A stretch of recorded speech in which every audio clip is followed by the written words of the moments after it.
नमस्कार मित्रों और मेरे प्रिय छात्रों। आज हम कक्षा 8वीं के गणित विषय के एक चरांक वाले समीकरण इस पाठ के प्रश्न संग्रह 12.1 में कुछ जो प्रश्न दिए गए हैं, 2 प्रश्न हैं और दोनों में प्रत्येक में उप प्रश्न दिए गए हैं। हम इन प्रश्नों को एक एक करके हल करेंगे और सभी छात्र ध्यान से देखें और इन प्रश्नों को कैसे हल किया गया है उस पर ध्यान दें। हमारे चैनल बटरफ्लाई स्टडी में आप सभी का स्वागत है। आइए हम 12.1 के प्रश्नों को हल करते हैं। 12.1 का पहला प्रश्न है x ऋण 4 बराबर 3। अब इसमें ये निर्देश दिया गया है कि प्रत्येक समीकरण के बाद चर के लिए दिया गया मान उस समीकरण का हल है क्या, निश्चित कीजिए। अब यहाँ x बराबर ऋण 1, x बराबर 7 या x बराबर ऋण 7 रखने पर क्या वो समीकरण का हल होता है?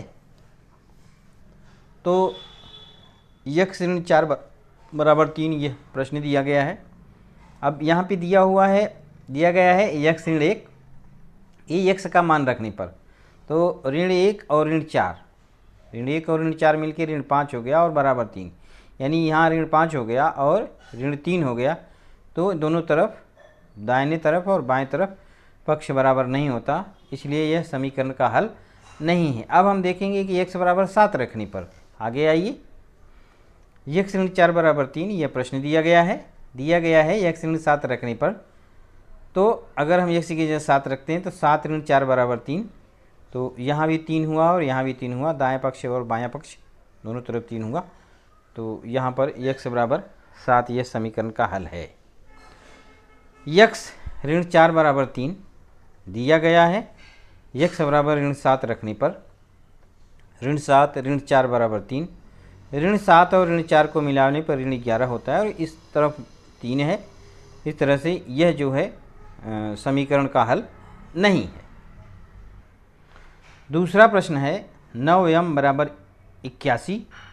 इसमें अलग अलग मान रखने पर 3, 9, ऋण 3। यहाँ पे 9m बराबर 81 दिया गया है, m बराबर 3 रखने पर 9 गुणे 3, यानी इधर m की जगह 3 रखेंगे तो 9 गुणे 3 और 81, तो 9 3 27 होता है और 81 है, यानी दोनों तरफ बराबर नहीं है, ये बराबर नहीं का चिन्ह है। m बराबर 3 यह समीकरण का हल नहीं है। अगला मान रखने पर 9m बराबर 81 ये सवाल दिया गया है मान रखने के लिए m बराबर 9 रखने पर 9 गुणे 9 बराबर 81, 81 और 81 हो गया, दोनों तरफ दायां पक्ष और बायां पक्ष दोनों तरफ समान हो गया। 9 रखने पर यह समीकरण का हल है।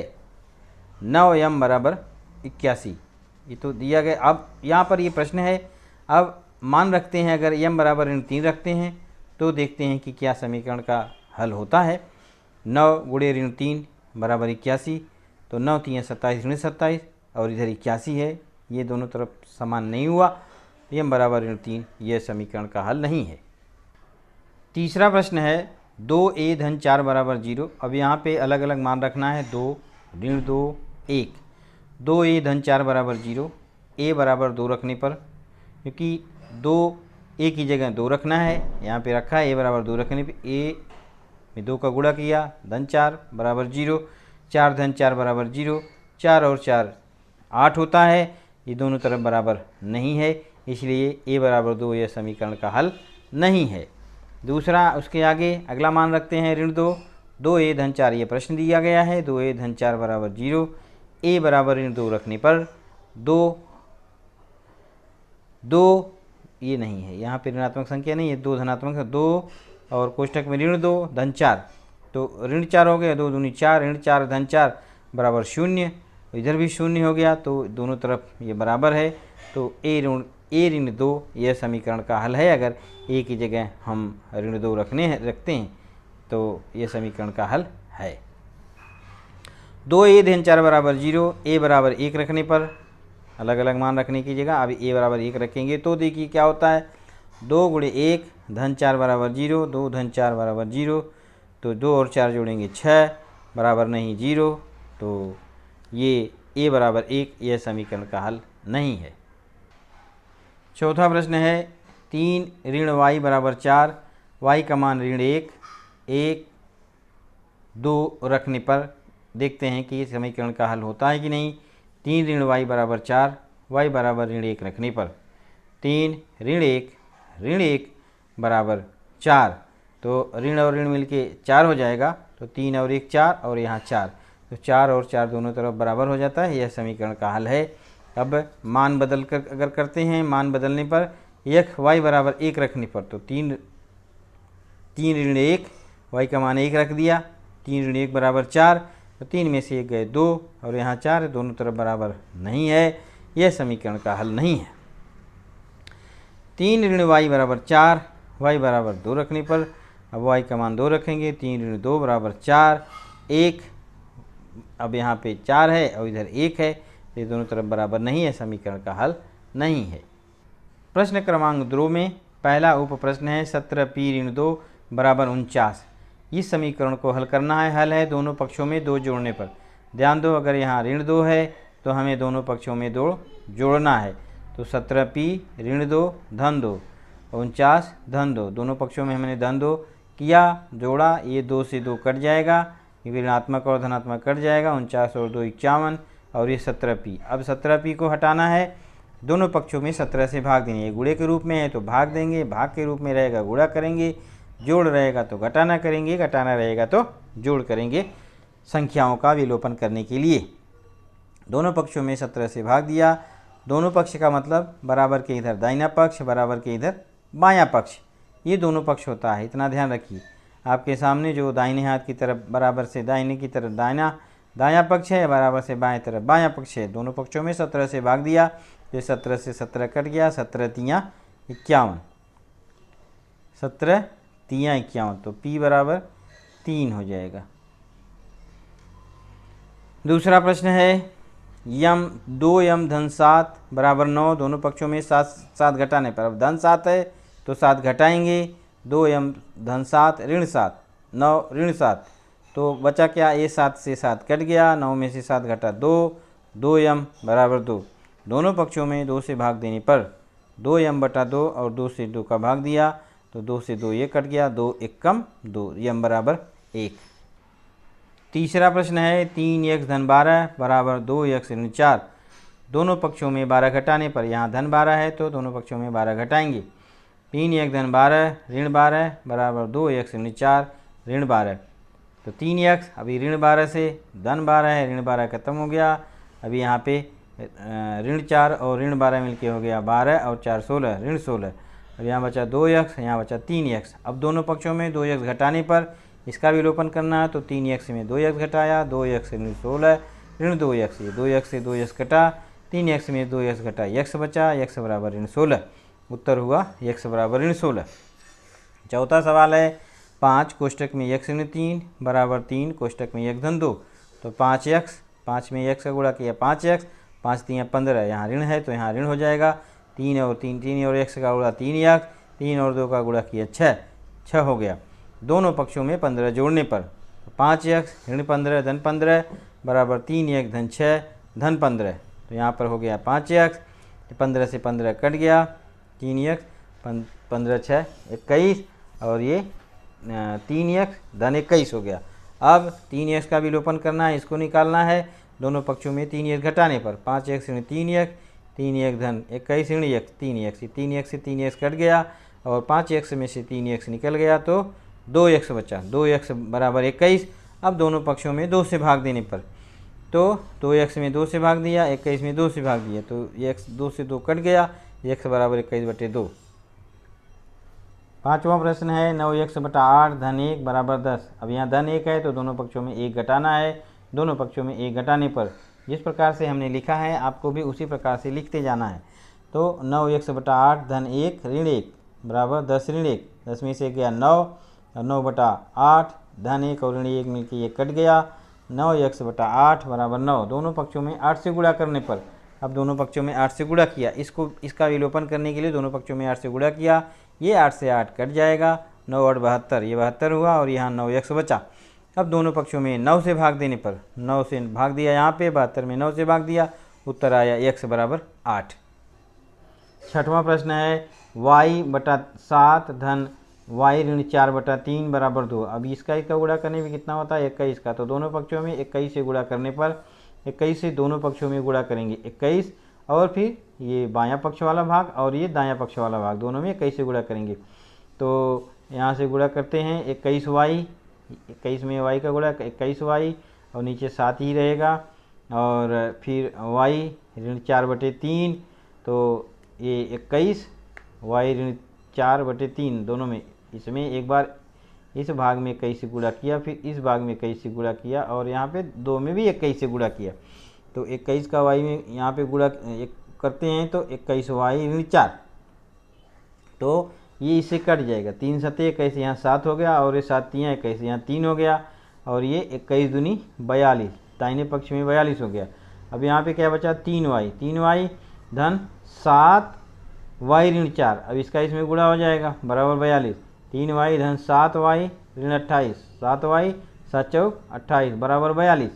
अब यहाँ क्या बचा 3y और 7y, ये दोनों जुड़ गया, 7 3 10y ऋण 28 बराबर 42। अब दोनों पक्षों में 28 जोड़ने पर, क्योंकि हमको इसका विलोपन करना है, 28 का विलोपन करना है, तो ऋण 28 है तो हम धन 28 दोनों पक्षों में करेंगे, 10y ऋण 28 धन 28, अभी 28 से 28 कट गया, 42 में धन 28 जुड़ेगा, 10y बराबर 70, 42 और 28 को जोड़ने पर 70 हुआ। फिर दोनों पक्षों में 10 से भाग देने पर, क्योंकि 10 का विलोपन अभी करना है, तो 10y/10, 70/10, y बराबर 7। सातवां प्रश्न है 13x ऋण 5 बराबर 3/2, दोनों पक्षों में 2 से गुणा करने पर, दोनों पक्षों में 2 से गुणा करेंगे, 2 अब इसमें भाग गया 13x ऋण 5 में, तो 13 दूनी 26x और 2 पचे 10 ऋण 10, और 3/2 में 2 से यहाँ से 2 से 2 कट गया, यहाँ बचा 3, तो हो गया 26x ऋण 10 बराबर 3। दोनों पक्षों में 10 जोड़ने पर 26x ऋण 10 धन 10 बराबर 3 धन 10, तो 26x बराबर 13। दोनों पक्षों में 26 से भाग देने पर, 26 से भाग देने पर, तो 26 में 26 से भाग दिया, ये कट गया, 13 में 26 से भाग देंगे तो 13 1 कम 13, 13 दूनी 26, x बराबर 1/2। 3 कोष्टक में y धन 8 बराबर 10, y ऋण 4 धन 8, 3y धन 24 बराबर 10, y ऋण 40 धन 8, 3y धन 24 बराबर 10, y ऋण 32।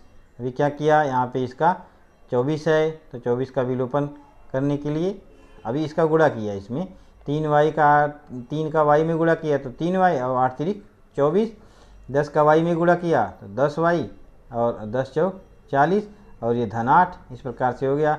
ऋण 40 और धन 8 को जोड़ने पर ऋणात्मक धनात्मक, तो यहाँ ऋण 32 हो गया। अब इसको घटाना है, क्योंकि ये धन 24 है, तो दोनों पक्षों में 24 घटाने पर 3y धन 24 ऋण 24, तो ये धन 24 ऋण 24 से कट गया, 10y ऋण 32 ऋण 24, 32 में ऋण 32 और ऋण 24 दोनों अभी ऋण 32 ऋण 24 है, तो दोनों जुड़ जाएगा, ऋण 56 हो जाएगा, 3y बराबर 10y ऋण 56। अब क्या करेंगे, इसको इधर ले लिए, इसको इधर कर लिए, 10y ऋण 56 बराबर 3y। तो अभी हमको इसका विलोपन करना है, 56 का ऋण संख्या है, तो हमको दोनों तरफ धन संख्या करनी है, दोनों तरफ 56 जोड़ना है, दोनों पक्षों में 56 जोड़ने पर 10y ऋण 56 धन 56 बराबर 3y धन 56, ये 56 से 56 कट गया, 10y बराबर 3y धन 56। अब दोनों पक्षों में 3y से भाग देने पर, अब इसका विलोपन करने 3y घटाने पर, भाग नहीं देना, घटाना है, 10y ऋण 3y बराबर 3y धन 56, और 3y से 3y कट गया, यहाँ पर 10y से 3y गया तो बचा 7y बराबर 56। अब दोनों पक्षों में 7 से भाग देने पर, क्योंकि अभी 7 का विलोपन करना है, 7y/7 बराबर 56/7, 7 8 56, तो y बराबर 8, y बराबर 8। इस यहाँ पर जो प्रश्न दिया गया है x ऋण 9/x ऋण 5 बराबर 5/7, तो अब इसका तिर्यक गुणा करेंगे, क्या करेंगे, तिर्यक गुणा माने इसका गुणा इसमें और इसका गुणा इसमें। तो सबसे पहले इसको करते हैं 7 गुणे x ऋण 9, 7 गुणे x ऋण 9 और 5 गुणे x ऋण 5, 5 गुणे x ऋण 5, ये दो पक्ष बन गए, दाएं पक्ष बाएं पक्ष। 7x ऋण 63 बराबर 5x ऋण 25, दोनों पक्षों में 63 जोड़ने पर 7x ऋण 63 धन 63, 63 जोड़ने पर ये 63 से 63 कट गया, 5x ऋण 25 धन 63। अब ये ऋणात्मक संख्या है, धनात्मक संख्या घट जाएगी, 7x बराबर 5x धन 38। अब क्या करेंगे, दोनों पक्षों में 5x घटाने पर 7x ऋण 5x बराबर 5x धन 38, ऋण 5x तो 5x से 5x घट गया, 7x में 5x घटा 2x, 2x बराबर 38।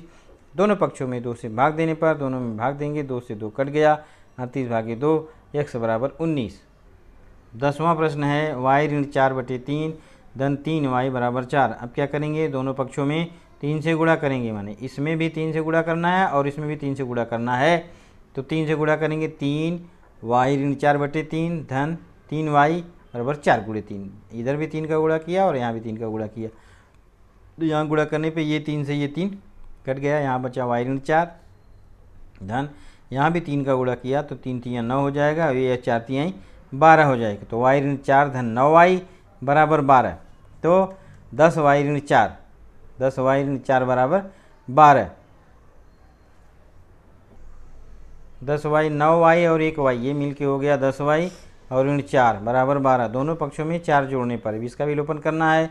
10y ऋण 4 धन 4, यानी ये 4 से 4 कट गया, 12 में 4 जुड़ गया, 12 4 16 हो गया, 10y बराबर 16। अब दोनों पक्षों में 10 से भाग देने पर 10y बटे 10 और 16/10, तो y बराबर 16/10 और छोटा करेंगे, 16 का आधा 8 और 10 का आधा 5, तो y बराबर 8/5। 11वां प्रश्न है b धन पुस्तक में b धन 1 धन b धन 2 बराबर 21, माने दाहिने पक्ष में 21 है बटे 4, इसका करने के बाद बटे 4 भी है।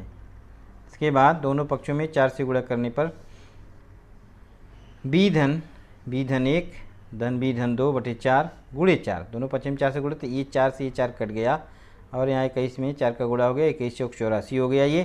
अब जितना भी b है सबको जोड़ेंगे, b धन 1 धन b धन 2 सबको जोड़ दिया, 1 2 3, 3b धन 2 और 1 3, 3b धन 3 बराबर 84। दोनों पक्षों में 3 घटाने पर 3b धन 3 ऋण 3, अब ये 3 और ऋण 3 खत्म हो गया, 84 में 3 घटा 81। अब यहाँ हो गया 3b बराबर 81। दोनों पक्षों में 3 से भाग देने पर 3b बटे 3, 81/3, 3 से 3 कट गया, 81/3, 3 में 81 में 3 से भाग दिया तो b बराबर 27। ये इस प्रकार से हमारा इस प्रश्नांक का सभी सवाल समाप्त होते हैं। धन्यवाद।